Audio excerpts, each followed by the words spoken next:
Hear us, O Lord, have mercy upon us. Meditations for Every Day in the Year by Bishop Richard Challoner. For SHROVE-TIDE. Consider first that 'tis not for nothing that the Son of God, in the Gospel, so often declares against the world as a capital enemy of him and his, because light and darkness are not more opposite than the world and the Gospel. The maxims and practices of the one are quite contradictory to the other.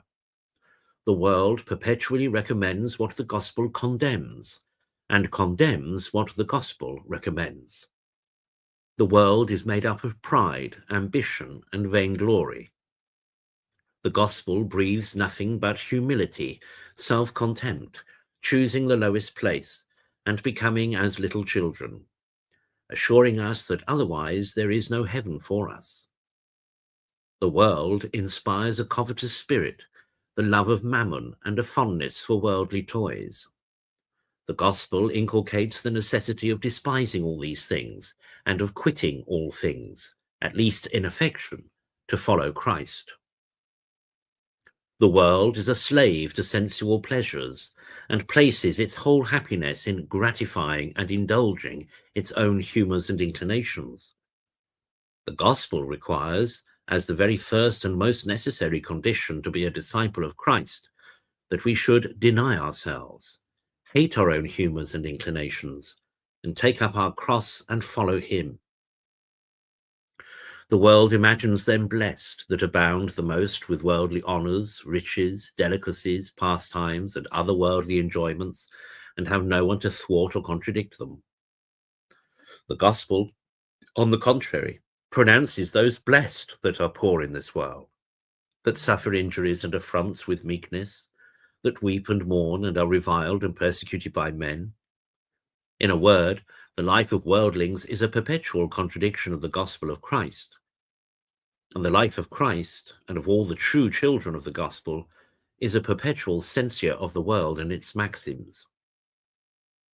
See, my soul, which thou wouldest rather follow, the world or the gospel, the roadway or the narrow, the way of perdition or the way of life. Consider, secondly, that Christianity never had a more dangerous enemy than the world, and never yet suffered half so much from all the persecutions of infidels that have been from the beginning, as it continually suffers from those false brethren who, under the Christian name, are perpetually undermining the gospel of Christ and promoting the kingdom of Satan. The persecution of infidels made innumerable saints, and served very much to purify and to propagate the church and kingdom of Christ. Whereas this war that is continually carried on by wicked Christians against the morals and maxims of the gospel draws away innumerable souls from Christ, corrupts the innocence even of the best inclined, and enslaves them to Satan and sin, and condemns to hell. Oh, let us beware of this mortal enemy of our salvation, this torrent of worldly custom, these pernicious maxims of a deluded and deluding world. Consider, thirdly, with relation to this very time of SHROVE-TIDE, how wide a distance there is between the true spirit of Christianity and the practice of the children of this world. The Church sets aside this time for a time of devotion and penance, that it may be a suitable preparation for the solemn fast of Lent. Therefore she puts on at this time her penitential attire. She calls upon her children to enter into a penitential disposition, to renounce now their evil ways, and to confess their sins, that they may be properly prepared for melting with mercy and grace at this approaching time of mercy and grace.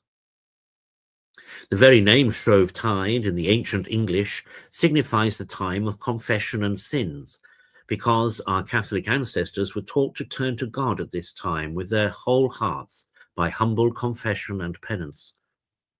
But how sadly has the spirit of the world perverted this pious institution and turned this time of devotion and penance into a time of riot and sin, even of such excesses and extravagances as would much better suit with the heathenish festivals of Bacchus than with any Christian solemnity, much less with preparation for a penitential fast.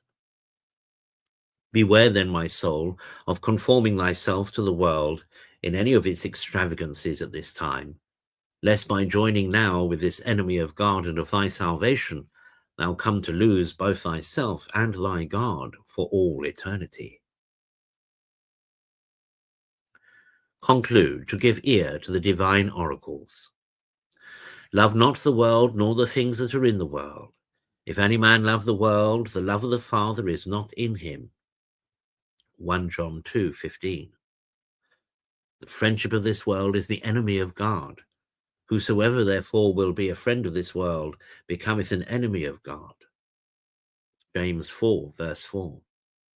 And since the word of God thus expressly declares that there can be no such thing as being a friend both to God and the world, keep off from the love of the world and from its maxims and customs, lest thou make God thy enemy.